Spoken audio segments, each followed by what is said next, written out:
Hello बच्चों, class 10 और math पढ़ा रहा हूँ अध्याय 9। ठीक, अध्याय 9 है और क्लास 10 मैथ अध्याय 9 और उदाहरण नंबर मैंने 5 आज पढ़ा रहा हूँ। ठीक है, तो चलते हैं।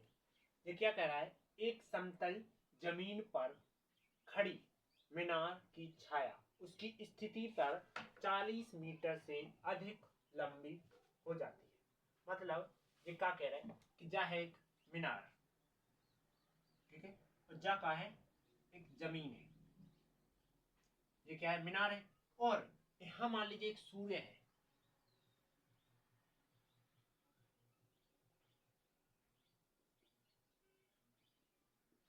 अब किरणें मत गिनत फिरना, दिक्कत हो जाएगी वरना। ठीक, तो किरणें अनेक बना दी। ठीक, तो इसमें क्या है कि ये क्या है? एक मीनार है और जा का है जमीन है। और मीनार जब सूर्य की किरणें ना गिरे तो जो क्या कर रहे हैं, से इतने तक गिर रहे।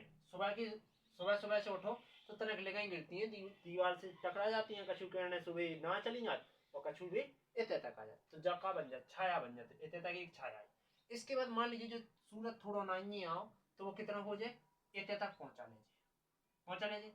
तो पहली बात एक चीज समझना कि ये क्या कह रहा है कि जमीन पर खड़ी मीनार की छाया उस स्थिति पर चली जाती है जो 40 से अधिक, मतलब कि जो यदि मान लो मीनार को वापस यहाँ पटकेंगे, जैसे मान लीजिए ये मीनार ढाड़ी है, ठीक, और इसको मैंने ऐसा गिरा दिया तो ये क्या जाएगी? यहाँ तक जाएगी। ठीक, जो कि अभी छाया से कितनी 40 मीटर अधिक जाएगी। मतलब कि ये क्या है? 40 मीटर। ठीक, नहीं है समझ में? 40 मीटर अधिक जा रही है। इसके पश्चात हम दे रहे हैं नामकरण, तो ए बी सी और जो डी, इतना समझ में आया।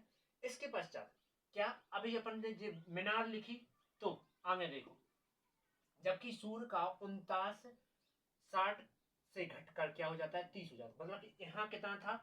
60 था, जो कि यहां से घटकर क्या हो जाता है? 30 हो जाता है। इतना समझ में आ गया। इसके पश्चात अर्थात मतलब फिर से इनने जी बात रिपीट कर दी कि छाया के एक सिरे पर जमीन के शिखर का उन्नयन कोण कितना है? 60 है। जमीन का शिखर तो यही है। तो इसका शिखर पर क्या बन रहा है? एक तो बन रहा है तुम्हारा एक शिखर पर 60 का कोण, मतलब पहला 60 का बन गया।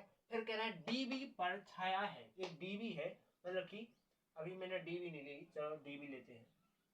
तो चित्र में नामांकन फिर से करें दे रहे, तो क्या है? यहाँ डी और यहाँ सी है और यहाँ यहाँ सी है और यहाँ डी है और यहाँ ए है। तो डी और बी जो कि कितनी है? डी बी लंबाई है टोटल, और लंबाई में जो कि क्या कह रहा है, जबकि उसका उन्नयन कोण कितना है? 30 है। किसका? जमीन का उन्नयन कोण क्या है? तो इसका कोण कितना है? 30 है। तब मीनार की ऊंचाई ज्ञात कीजिए, मतलब मीनार की ऊंचाई ज्ञात करनी है। तो क्या लिखेंगे? तब लिखेंगे हल। देखो, इसमें पहले लिखेंगे जी मीनार है, ए भी एक मीनार है, तो ए भी मीनार है, तो मीनार की ऊंचाई पता करना है। ठीक, तो लिखेंगे माना मीनार की ऊंचाई कितनी है?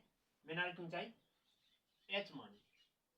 ठीक, इसके पश्चात अरे एक चीज का भी अभी लफड़ा आ रहा है। क्या आ रहा है? देखो, यहां से लेके यहां तक की दूरी तो पता है, पर यहाँ की तो पता ही नहीं है। तो इसको भी कुछ मानना पड़ेगा नहीं। तो जो 60 डिग्री पर उन्नयन कोण बना रहा है, तो कितना मानेंगे इसको? एक्स मान लेते हैं। तो माना बीसी भी क्या है? बीसी दूरी क्या है? एक्स है। तो माना बीसी दूरी क्या है? एक्स है। इतना समझ में आया। अब क्या करना है कि अब ये पता है कि जे एक्स है और जे कितनी है? एच दूरी हो गई। ठीक, अब मान लीजिए यहां से लेके इतनी दूरी कितनी हो जाएगी? तो दोनों दूरियों को जोड़ देंगे तो अपने आप आ जाएगी। तो यहां से लेके यहां तक की दूरी दोनों जोड़ेंगी तो क्या हो जाएगी? 40 प्लस एक्स, मतलब कि डीबी प्लस में बी से सी, सीधी बी से डीबी, डी से डी कितनी हो जाएगी? 40 प्लस एक्स हो जाएगी। तो 40 प्लस एक्स हो जाएगी। और सी से बी, बी सी जो कि कितनी है? एक्स है। ठीक है, और ए बी कितनी है? में आ रहा है, तो हम लिख देते हैं ए बी कितना है एच, इतना आया समझ में। तब अपन क्या कर रहे हैं, पहले नंबर जो वाला त्रिभुज ले रहा है ए बी सी, लिखेंगे त्रिभुज ए बी सी में। अब एक चीज ध्यान से सोचना, हमें जो ज्ञात करना है लंब, जो का है आधार, दो ही नींद आएगा हमें, तो जैसे दो ही नींद आएगा नहीं जाएगा ना, तो अपन पहले तो अपन जो ही लगाएंगे टेन थीटा वाला, क्योंकि ये दोनों ज्ञात करने, तो ये दोनों आ जाए ऐसा फॉर्मूला लेने। तो साइन का तो क्या होता है लंबटे कारण होता है, जो कि इसका भी पता नहीं है, तो ये तो ज्ञात ही नहीं करना है। इसके बाद टेन का होता है लंबटे आधार, तो इसी को लगाते हैं, तो टेन थीटा जो कि कितना है लंब कितना है एच है, और बटे में आधार क्या लेंगे बीसी लेंगे इतना, क्योंकि त्रिभुज कितना ले रहे हैं जी ले रहे हैं इतना केवल, तो बीसी जो कि कितना है एक्स। ठीक, अब थीटा का मान क्या चल रहा है, थीटा का मान चल रहा है 60, यहाँ 60 डिग्री है, तो थीटा का मान है 60, तो थीटा की जगह रखो टेन 60 बराबर एच बटे एक्स। टेन 60 का मान क्या होता है √3 बराबर एच बटे एक्स। इतना समझ में है। एक्स यहाँ का में भाग में इस साइड जाके गुणा में आ जाएंगे, तो एक्स √3 बराबर एच। अब क्या करें, एच का मान तो आ गया लेकिन पूरा नहीं आया, क्या किया जाए।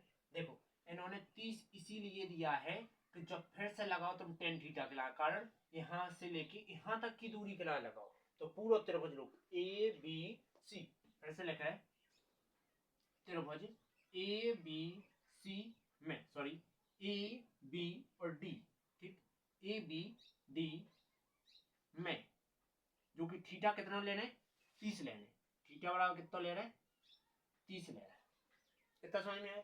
इसके पश्चात क्या करोगे, वही फॉर्मूला लंब बटे आधार, तो आधार आपकी चांस कितना माना जाएगा इतना माना जाएगा, तो टेन थीटा का मान कितना है 30 है, और लंब कितना है एच है, आधार कितना है पूरा 40 प्लस एक्स।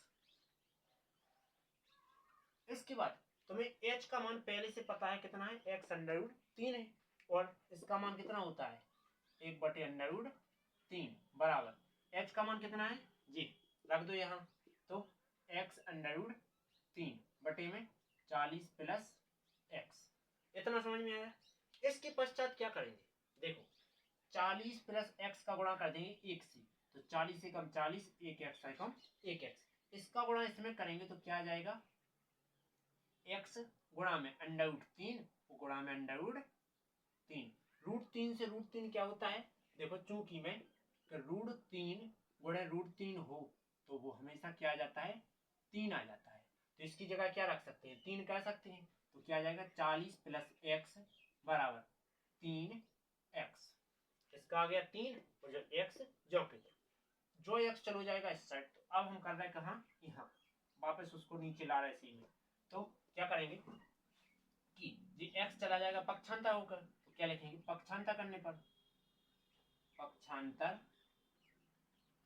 करने पर कर दो, तो जो x ई साइड चलो जान दो, तो 40 बराबर 3x माइनस को क्या हो जाने x हो जाने, ये घटा के पहले लिखो इन्हें, तो 3 में से एक x चलो जा कितना बचने 2x, और जो 40 लिख रहे हैं हम उस साइड, तो जो आ जाए 40 इस साइड, इसके बाद दो काय में भाग सॉरी गुणा में इस साइड जाके भाग में, तो x बराबर क्या आ जाएगा x बराबर आ जाएगा 40 बटे में 2 से काट देंगे तो कितना आ रहा है 20 आ रहा है, इतना समझ में आ गया।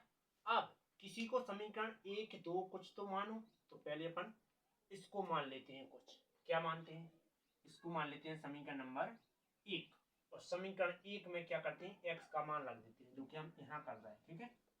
तो समीकरण